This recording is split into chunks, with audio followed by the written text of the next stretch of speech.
All right, so this is our new DX platform for Access B2B, built from the ground up with B2B in mind. So we're just going to go ahead and log in right now. So this is our dashboard. This is where when you first log in, we have some nice first steps to help you get started. Everything from creating your first data store, which we'll talk about that here in a moment, your first list. We'll talk about the extension, but this is just our get going, hit the ground running first steps as you begin working with the DX platform. So the dashboard here gives you all of your summary information in addition to those first steps that we just touched on. Your contacts under management, which is our main factor for evaluating your usage of the platform. So whether you're adding your own data into the platform or getting it from one of our tools within the platform, we keep it nice and simple. Just how many records do you have in my data? So we have a remainder there, but I can also see all of my team members here at a high level, as well as their latest activity. We got to see where are those credits going. So let's go ahead and jump into kind of the epicenter of the DX platform, which is my data. So we're heading over to data management. And this is where all the data flows into, whether you're uploading it from a first-party file or, again, using our tools which are built into the platform. And because we are using both third-party and first-party data, it's important to know that we have split up anything that you add from our third-party tools will flow in as a third-party list or to a third-party list if you already have one created. Or if you are uploading a first-party data, it'll come into the data store right here. And last but not least, we also have suppression, which is data that we put into the platform strictly to make sure that we don't get it in new pools, whether that's compliance, opt-outs, anything that you might need to exclude from your new data acquisitions and data management. So one of the core concepts of my data and one of the things that makes it so powerful besides taking in first and third party data is this data store concept. So I actually have my own Karl data store here. You can just kind of think of this as a bucket, right? So we've built this platform in mind with bringing your whole team on. We saw all my many team members on the dashboard there. So to help add some order to the chaos, we have some tools here for organization. So think of the data store as your own little bucket. You can make one that your whole team can work into. You can have a personal one. It's strictly just generalized means to help you stay organized as you work with all of this data. So once we're in, viewing exclusively to Karl data store here, we can see all of my lists. So I've already got a few created. And we can go ahead and hop in and have a look at one of these. Let's see. I think I just made one today. Why not? Ag Summer 2021. So we click this and a few cool things happen. Besides, there's a lot going on here in my data. We can see actually earlier today when I added this list in the recent activity at the top. And now that I've clicked this list, we can see kind of a high level summary of that list. So we have a tagging system. We mentioned before that we have a few different organizational tools here. So we can do June demo. Let's say I added it from Audience Builder. And just very simple, add tags to these lists so that you can actually come back up here later and leverage those tags. You can search by list name, tags, or contact name if you're trying to find lists that contain a specific contact. So there's a lot of ways that you can approach finding specific lists and organizing them here in my data. Without further ado, we can have a look inside the list itself. And we'll just go ahead and pick one of these. So we're stepping into the list detail view. So we have some different filters with regards to what contact information is present when those were added. We can utilize our tags again. And I skipped over it on that last view, but you are able to download a file of these records. So let's step into one of these profiles and see exactly what kind of data we can expect from each record there.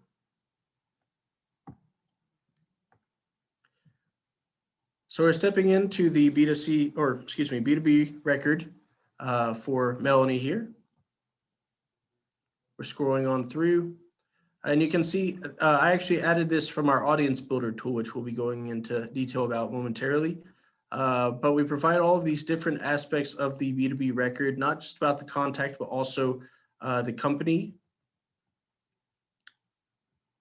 There's social presence as well as industry codes. And there's even a little notes section here at the bottom that you and your team can collaborate on. So as you can almost treat it as a CRM in some respect, or if you use it in a certain campaign, get some feedback, you can add your notes there and it'll be viewable across wherever this contact appears. So we also do have an integration with Salesforce. So you can sync records to Salesforce, or if you prefer, head back to data management, you can actually sync an entire list to Salesforce there. So lots of different ways to get your data in and out, make it a part of your workflow, scale it with your team, and get your team involved in making this data work for you and your company. So, I wanted to start with my data because that's where all of this data ends up. That's one of the key aspects of this platform. Is it doesn't matter whether you're doing a one-off search for an individual or pulling a giant 1,000, 10,000 record list, or even uploading your own data. It all flows into here. So I think it's pretty useful to start and understand where it all ends up and how you can use it. So admittedly, it's a lot more fun to use the tools. So we'll go ahead and hop into those tools and see just how each of them perform. They each have specific functions. We're going to start out with our quick search. So this is if you're looking for a specific individual, not for really large scale prospecting or list preparation. But for example, this main screen we have divided up into recent imports from LinkedIn, which we'll go into more detail about that when we get to our extension here momentarily, as well as our recent searches, which we're about to populate right now, searching in the search bar. So let's start off by finding our CEO, Ajay Gupta. Not just Ajay Gupta, but let's qualify it with Stirista. And looks like we have a suggestion for AJ there. And actually, I got the completion there, but if we search Stirista as part of the string, he's right there at the top. So it's kind of a smart search that will take everything that you put in there. So you can actually put company name or a combination thereof. And there's AJ right there at the top. So as far as where we send this data, we have our destination data store right here, which is of course Karl data store, my data store. And let's send him to the one from today, AG Summer 2021. So this is actually, again, a list that I created when I was using our audience builder tool, but I'm in here in quick search, using quick search to add AJ to that list. So we'll come down here, we'll add him. It's going to send him over to that list momentarily. But while that's running in the background, should be pretty fast. Want to cover some of these other features of the quick search. You have contact info that you can search on, locations, whether it's company HQ or personal location. revenue ranges, organizational level,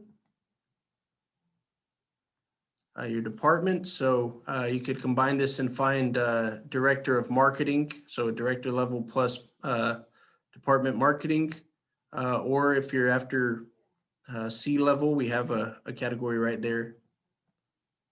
And also company size. So you can mix and match whatever criteria helps you find the type of individuals you're looking for, or if you know them by name.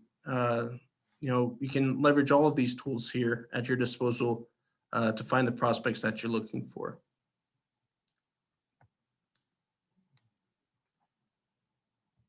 All right. So we're going to head over next to Audience Builder, or actually, let's take a quick look. Let's say that for some reason you can't find what you're looking for here in Quick Search. We have an alternative in our search context there called Find Email. Now, this is a weighted suggestion kind of algorithm where if we know 99% of people at a company follow a certain pattern based off of known emails at that company, then we can help you derive an email based on that established pattern. All right, so this is our audience builder. It's the spiritual successor to one of our classic tools, our count system, which basically put all of our different criteria right there at your fingertips, and it's always been popular. It's certainly stood the test of time, but with us pursuing this modern new DX platform solution, we wanted to go the extra mile and make it even more accessible and intuitive, obviously. So now, instead of throwing 200 plus data points at you and hoping that you can find what you're looking for there, we're holding your hand and walking you through this process one step at a time. So we can go to starting out with what we should call the list. So we'll go ahead and do B2B webinar test. What information would you like? I'm going to go ahead and pick postal, email, and phone number. How many contacts would you like to include per company? We'll take them all for today. Are there any contacts that you need to suppress? So this is interesting. We touched before on data management and how we allow you to explicitly upload and declare suppression lists. In this context, we can actually point to other lists and say, oh, hey, I've already gotten people from this audience, or I've already sent a campaign to this list. I want to make sure they're not in this new pool that I'm doing. So you can actually suppress your pools here on other lists in my data that aren't explicitly suppression lists. For now, we'll keep it clean, no suppressions. Proceed to create list. And our first stop is geography. So we have this interactive map, and we can click just on states right here, and it'll highlight. Let's go Texas, California, Florida, coast to coast. We also have the search bar here, so I'm going to go ahead and find Chicago. How about that? Give it a click, and this marker drops on the map, zooms in. Now we can select specifically this marker, specifically Chicago as the city. We can select the complete state of Illinois, or we can draw a circle at this location. Now I'm going to do the circle because it's a bit more interesting than just grabbing a city, and we've got good old Milwaukee and Detroit. Very easy, give that a click. And it's added right there to our location criteria. But now we have our main selections, which you can see are a combination of state as well as a zip code radius. We can also add specifically cities, like I could have just added Chicago right there. Now, admittedly, as much as I love the map tool, sometimes, our users, our clients they just get a big old list of zip codes that they need to cover. And it's not exactly conducive to the map tool that we have here. So in the case that you do want an alternative for adding your selections, we have these bulk addition options. So we can add states, cities, counties, zip codes, as well as a DMA and MSA. And we'll start out with, we're looking at states here. So we can either upload a file or choose from the list here. As well, if we click over to cities real quick. Here's our list of states, and we can expand those to view all the different cities. So lots of different options, and most of these do have the option to just upload a file, make it that much simpler. Or if you're copy and pasting out of your client's email, you can paste it right here for zip codes.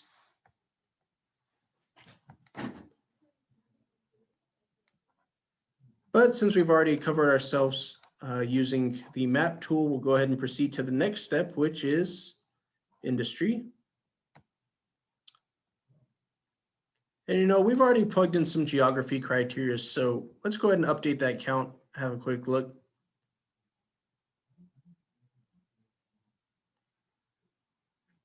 All right, it's not too shabby there for our selection. It has been updated, and we can see the balance of records there on the sidebar.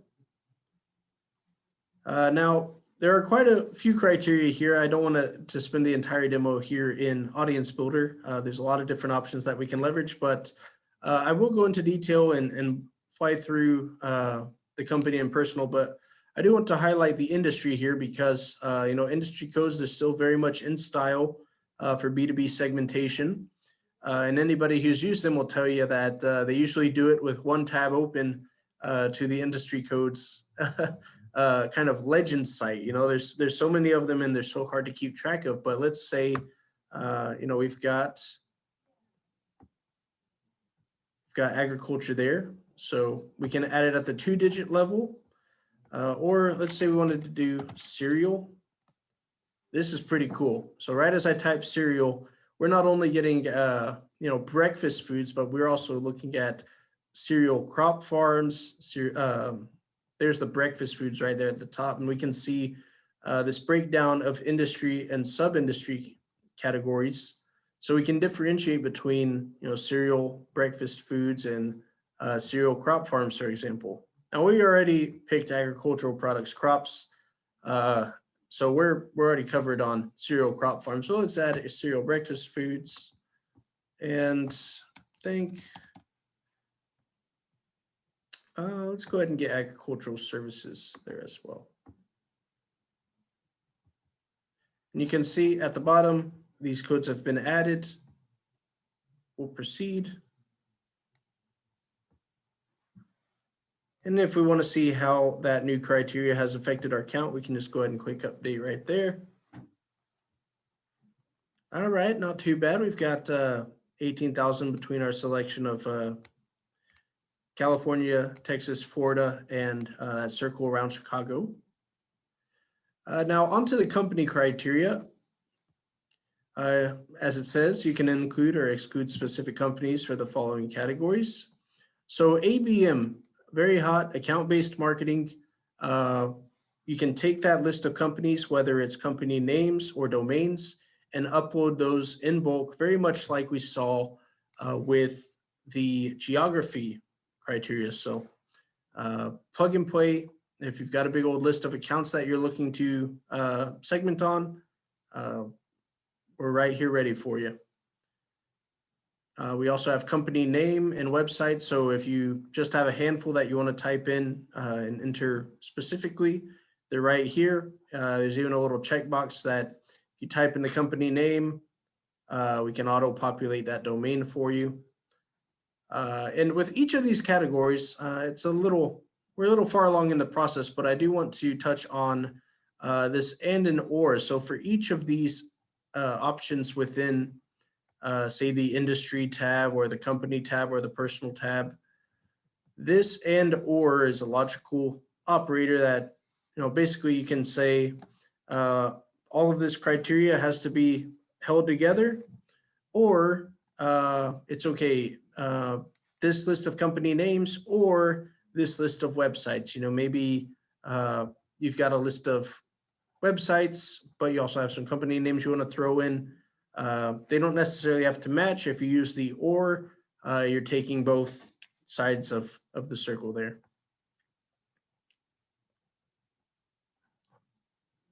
We also have company revenue, which again follows our different revenue buckets for segmentation, much like we saw in Quick Search.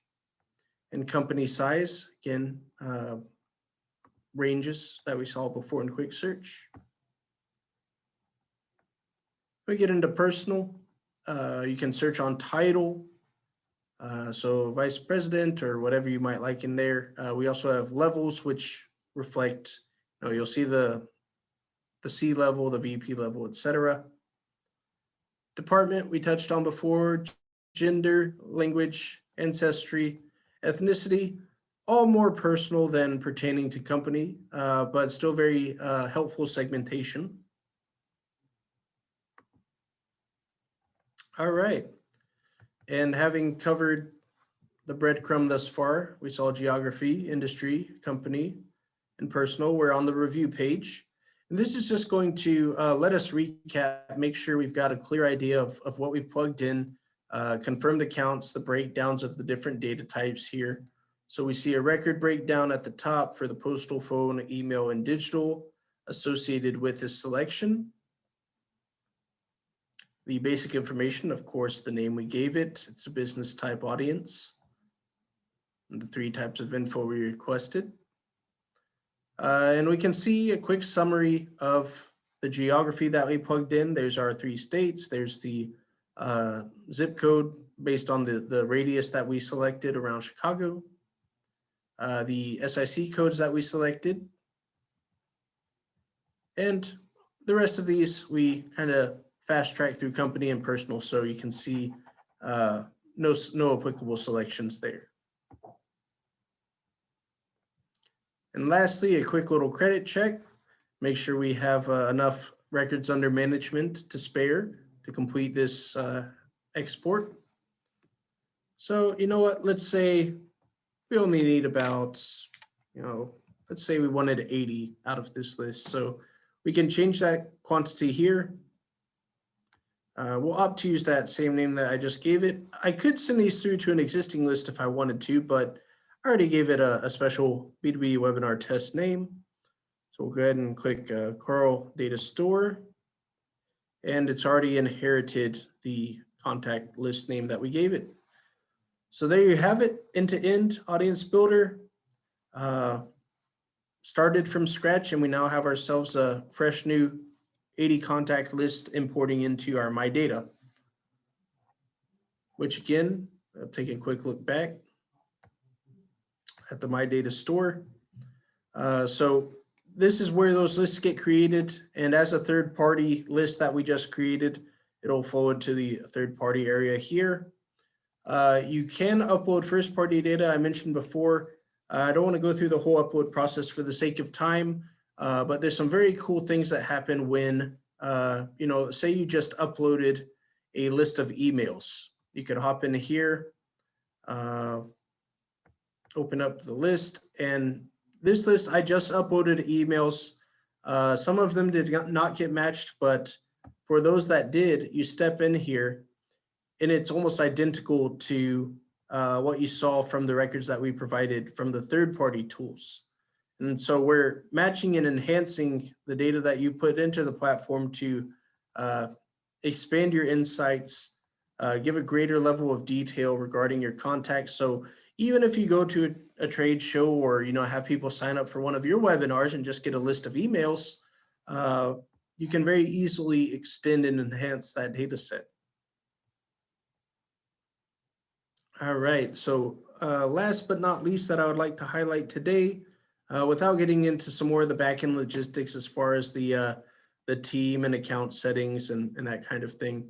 One of our the last of our premier tools for the platform here is our extension, which I already have installed. So let's go ahead and take it for a spin.